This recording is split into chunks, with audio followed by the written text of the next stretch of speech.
I didn't realise I'd not done this.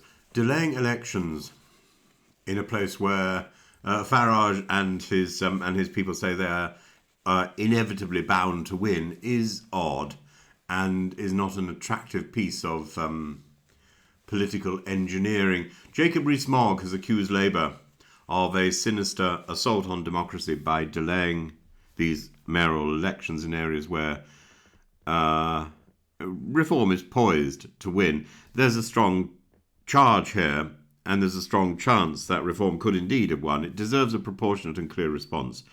The core political question is simple. Is postponing elections in contested regions more corrosive to democratic norms than other recent behaviours in British politics? Election dates should never be manipulated for partisan gain. Any government delaying a vote must provide a transparent and exceptional justification. If the evidence shows that these delays conveniently spare Labour from electoral humiliation and prevent Reform UK from gaining executive power, then it is reasonable for critics to ask whether administrative tidiness is a fig leaf for political self-interest. Manipulating election calendars to avoid embarrassment corrodes trust. Citizens expect to choose their mayors on time, not when the governing party feels ready to face them. After all, the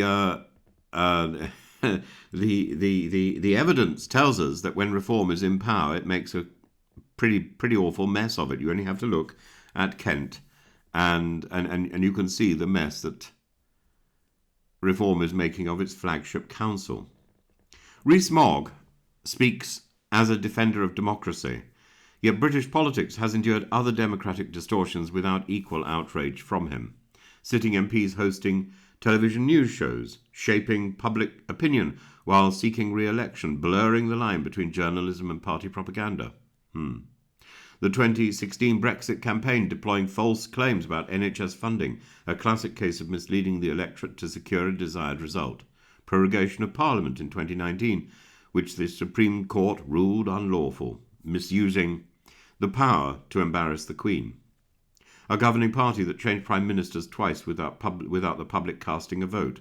Well, some of these things may be technically correct, but are they honourable?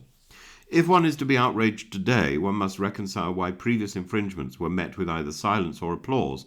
Is it possibly because Jacob Rees-Mogg was involved in those? A defence of democracy is only credible if it is deployed consistently. Rees-Mogg insists that the right must unite under the assumption that Labour, the SNP, the Greens and others would form a coalition of chaos. Yet, he would welcome a pact that installs Nigel Farage as Prime Minister despite Reform UK having no tested cabinet-ready team, no proven capacity to govern a complex state, no detailed plan for the first 100 days, major donors with minimal institutional experience.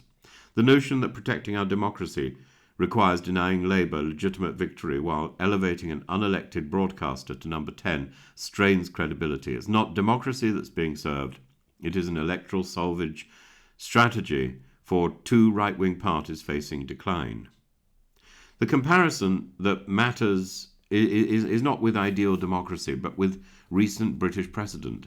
This country has survived dodgy referendum claims, a legislature shut down for political convenience, ministers treating constitutional norms as optional. If we navigated those storms, we can certainly condemn this decision without pretending it sets up a new apocalyptic standard. The correct response is straightforward scrutiny, legal challenge if justified, and public pressure to fix it. Rees-Mogg is right. Delayed local elections in areas where voters are eager for change is democratic malpractice. It signals fear, it signals weakness, it insults the electorate. But he's wrong to present this as if Labour alone has discovered cunning manipulation of democratic rules. The Conservative Party wrote much of that playbook, and Jacob Rees-Mogg is up to his eyes in the filth that the last government manipulated and devised and spread around.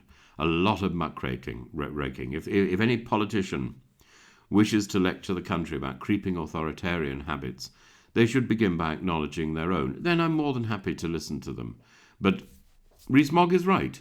This is a sordid and a scurrilous act by the present government. But there have been so many of these sordid, scurrilous acts. My own principle is clear and consistent. I will call out the scurrilous where I see it.